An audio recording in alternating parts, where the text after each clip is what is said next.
Magandang araw sa iyo. So, para sa paghimay natin ngayon, ah, medyo mabigat yung material na binigay mo sa amin. Isang malalim na theological na sulatin. At ang central na tanong nito, ano ba talaga ang kasalanan? Hindi lang yung simpleng, alam mo yung pagsuway sa utos, kundi ano ang pinakadulo nito? At ang sagot ng source mo, prangkahan, ang kasalanan, kapag hinayaan mo lang lumaki, iisa lang ang kahahantungan, ang pagpatay mismo sa lumikha. Okay, himayin natin to. Medyo mabigat yung premise, di ba? Titingnan natin kung paano ipinapaliwanag ng material na to ang lohika sa likod ng plano ni Satanas, kung paano tumugon ang Diyos sa isang napakakakaibang paraan, at paano yung pinakamatinding gawa ng kasamaan, yung mismong pagpatay, ay naging sandata para ilandad sa buong universo kung ano talaga ang kasalanan. Tama. At ang misyon natin dito, hindi lang para intindihin ang teolohiya para sa mga tao. Ayon sa source mo, ang buong kwento ng krus ay isang cosmic drama. Isang paghahayag hindi lang para sa atin, kundi para sa lahat ng nilalang, kasama ng mga anghel. Para ipakita kung gaano talaga kalagim-lagim ang landas ng pagsuway. Susundan natin yung sinasabi ng teksto, kung paano ang simpleng pagsuway na uuwi sa pagnanais ng mang-api.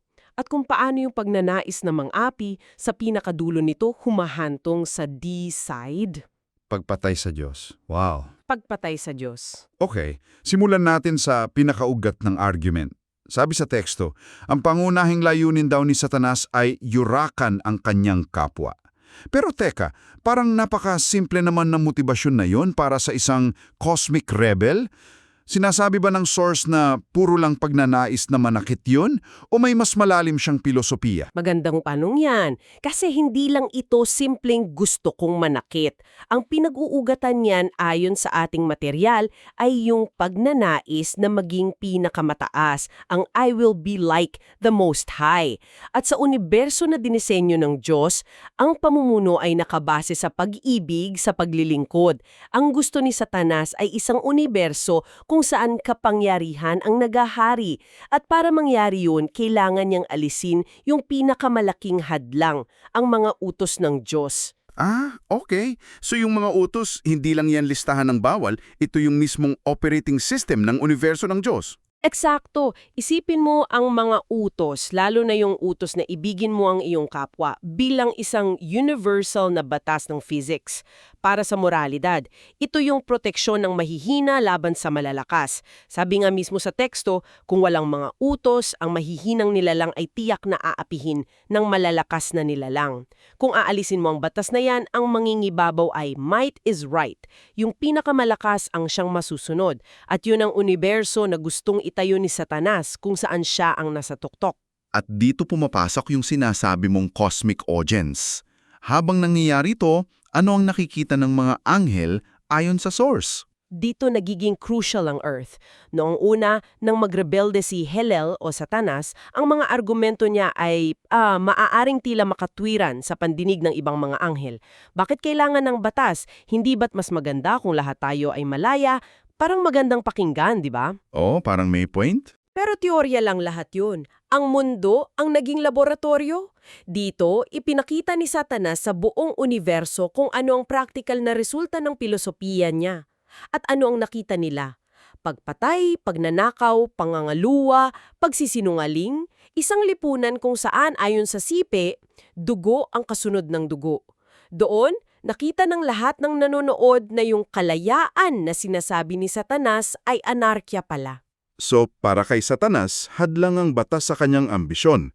Kung walang batas, malaya siyang maghari sa pamamagitan ng lakas. Gets ko na yung pundasyon. Okay, teka, sandali. Dito na tayo sa parteng kailangan ko talagang maintindihan. Sabi sa source mo, at ulitin ko, ang katapusan ng kasalanan ay ang pagpatay sa Diyos na manlilikha. Grabe. Paano nangyari yun? Pakipaliwanag mo sa akin ang lohika, kasi ang layo ng agwat mula sa pagnanais na mang-api ng kapwa papunta sa pagpatay mismo sa Diyos. Mukha siyang malaking pagtalon, pero kung susundan mo yung lohika ng source, para siyang domino effect. Ganito yan.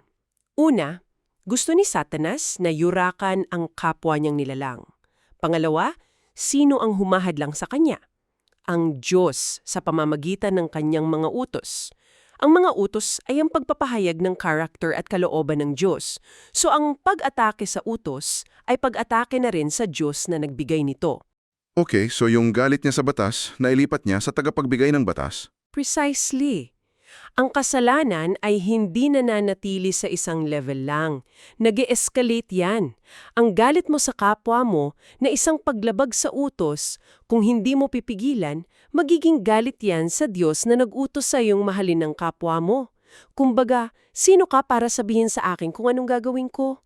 Yan ang pinakatugtog ng rebelyon. Kaya sabi sa material, ang pagnanais na yurakan ng kapwa ay hinahadlangan ng Diyos, kaya sa huli pinapatay ni Satanas ang Diyos. Kailangan niyang alisin ang punaka-source ng otoridad na kumukontra sa kanya, at walang iba yon kundi ang Diyos mismo. Okay, so nailatag na natin ang plano ni Satanas. Alisin ang batas para makapangapi na uwi sa pagnanais na alisin mismo ang tagapagbigay ng batas. Kung ikaw ang nasa panig ng Diyos, paano mo sasagutin ang ganoong klase ng rebelyon? Dito ngayon pumapasok yung sinasabi ng source na kakaibang plano. At ito talaga ang sentro ng argumento ng atong source. Ang tugon ng Diyos ay hindi lakas laban sa lakas.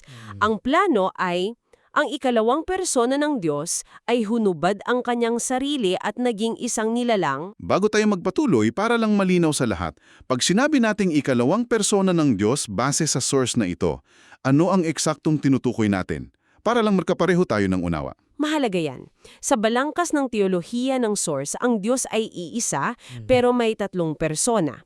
Ang Ama, ang unang persona, ang Anak, ikalawang persona at ang Espiritu Santo.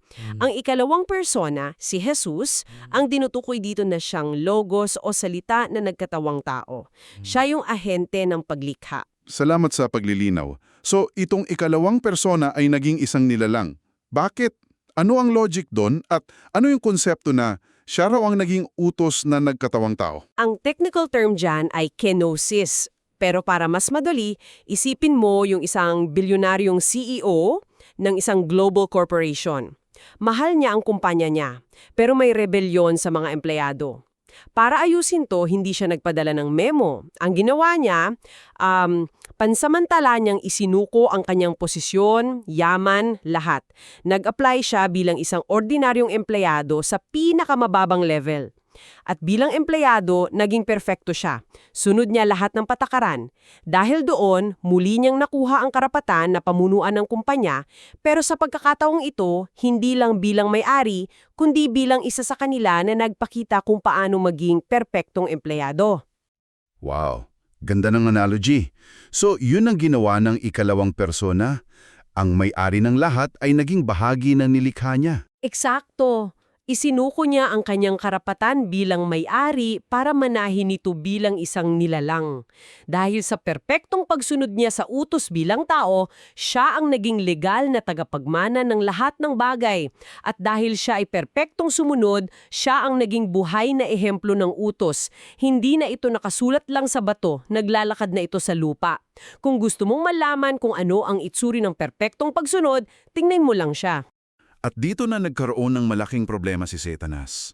Kasi ang buong argumento niya ay imposibleng sundin ang utos, tapos biglang may isang taong ginagawa ito ng perfecto? Exactly. Nasira ang buong premise ng rebelyon niya. Ang plano niya, hikayatin ang lahat na magkasala para mapatunayan na mali ang Diyos at walang kwentang ang kanyang batas. Pero dumating si Jesus, hindi lang sunod ang batas, kundi pinalaya pa ang mga tao mula sa gapos ng kasalanan. Biglang may pag-asa. Kaya't ano ang ginawa ni Satanas? Nag-desperate move siya. Patayin ang tagapagmana. Akala niya pag napatay niya ang ehemplo, tapos na ang usapan. Pero tinawag ito ng teksto na isang hangal na pag-iisip. At bakit ito naging hangal na pag-iisip? Ano yung mga maling kalkulasyon niya?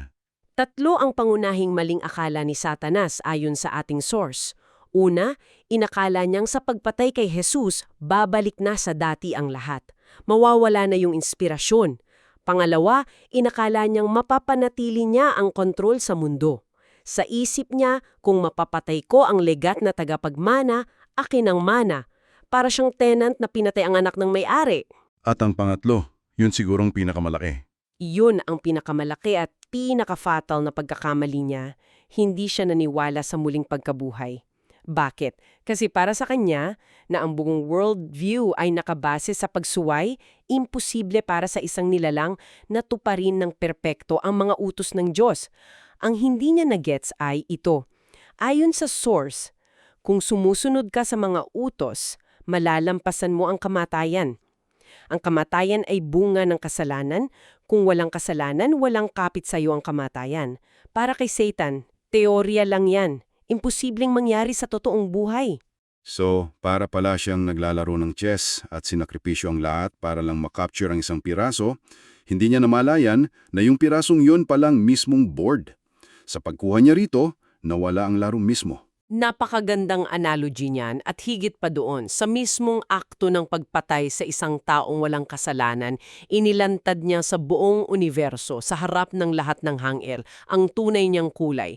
Yun ang naging exhibit A ng kanyang kasamaan. Dito may isang napaka-interesanting tanong sa source. Alam ba ni Satanas na si Jesus ay Diyos? Kasi kung alam niya, bakit niya ginawa yun? Parang suicide mission. Dito nagkakaroon ng espekulasyon ang teksto at napaka-fascinating nito. Malinaw na alam ni Satanas na si Jesus ang anak ng Diyos. Ginamit niya mismo ang titulong yon. Pero ang tanong, ano ang pagkaunawa niya sa anak ng Diyos? Marahil ang tingin niya rito ay isang espesyal na nilalang. Isang pangalawang Adan? Perfecto, pero nilalang pa rin. Sinasabi sa teksto na kahit yung mga disipulo mismo, hindi agad na unawaan na si Jesus ay ang mismong Diyos na manlikha na nagkatawang tao. Kung yung mga pinakamalapit sa kanya ay hirap na hirap unawain yun, paano pa kaya si Satanas, na ang isip ay puno ng pagmamataas at inggit? So, posible ang tingin niya kay Jesus ay isang mortal na karibal, hindi ang kanyang manilikha. Posibleng-posible, pero may isang grupo na malamang na nakakaalam, ang mga matuwid na anghel. Dahil ayon sa mga sulatin, inutusan silang sambahin si Kristo. Hindi ka naman mag-uutos na sumamba sa isang kapwa nila lang, di ba? Tama. Dito mo makikita kung gaano ka-tense ang cosmic drama. Para sa mga anghel, ang makitang ang sinasamba nilang manlilikha ay hinahamak, dinuduraan at pinapatay ng mga nilalang na gawarin niya, tiyak na isa yung nakakagimbar na paghahayag na nagpatibay ng kanilang panig. Grabe. So, let's connect the dots. Pinatay ni Satanas si Jesus, sa tingin niya panalo na siya, pero ito pala ang naging mitsa ng kanyang pinakamalaking kabiguan. Paano nangyari yung kabalintunuan na yon? Dito na pumapasok yung ultimate irony. Ang kamatayan ay kabayaran sa kasalanan. Dahil si Jesus ay walang kasalanan, walang legal na basihan para manatili siyang patay. Hindi siya kayang hawakan ng kamatayan, kaya siya muling nabuhay. At ang kanyang muling pagkabuhay ang naging opisyal na proklamasyon sa buong sansinukop na siya ang karapat-dapat na tagapagmana. So para mas madaling maintindihan, ano ang praktikal na ibig sabihin nito? Kung si Jesus ang legal na tagapagmana at si Satanas ay parang squatter, paano naresolba ng krus yung land title ng mundo, ikangas? Perfect analogy. Yung land title ng mundo ay napunta kay Adan, pero isinuko niya ito kay Satanas dahil sa pagsuway. Si Satanas ang naging prinsipe ng sanlibutang ito. Ang ginawa ni Jesus bilang pangalawang Adan ay binawi ang titulong yon sa pamamagitan ng perpektong pagsunod hanggang kamatayan. Sa kanyang muling pagkabuhay, para siyang nagpunta sa Registry of Deeds ng universo at sinabing, akin na to, legal kong pag-aari. Ang trono na gustong agawin ni Satanas ay legal na iginawad kay Jesus. At narito ang pinakatalinong bahagi ng plano ng Diyos ayon sa source. Yung pinakamasamang gawa ni Satanas, ang pagpatay sa isang inosente, yun mismo ang ginamit ng ikalawang persona bilang sakripisyo para tubusin ang mga taong nagsisisi. Ginamit ng Diyos ang mismong sandata ng kaaway laban sa kanya. Ang pinakatugtog ng kasalanan ay naging instrumento para sa kaligtasan. At yung epekto nito sa cosmic audience. Yun ang grand finale, na ilantad sa buong universo, lalo na sa mga anghel na nag-aalinlangan pa, ang tunay na anyo ng kasalanan. Hindi na ito isang abstract na konsepto ng pagsuway, nakita nila ng harapan. Ang kasalanan, kapag dinala sa sukdulan nito, ay walang habas. Kaya nitong patayin ang sarili nitong maibigin at walang kasalanang manlilikha. Dahil doon, naging malinaw sa lahat kung bakit karapat-dapat hutulan si Satanas at ang kanyang rebelyon. Walang duda, walang tanong. Ang ebidensya ay naipakita na sa pinakamalupit at pinakamalinaw na paraan. Tapos na ang paglilitis. So ang buong pag-aaral natin ngayon ay nakatuon sa isang ideya, na ang krus ay hindi lang para sa kaligtasan ng sangkatauhan.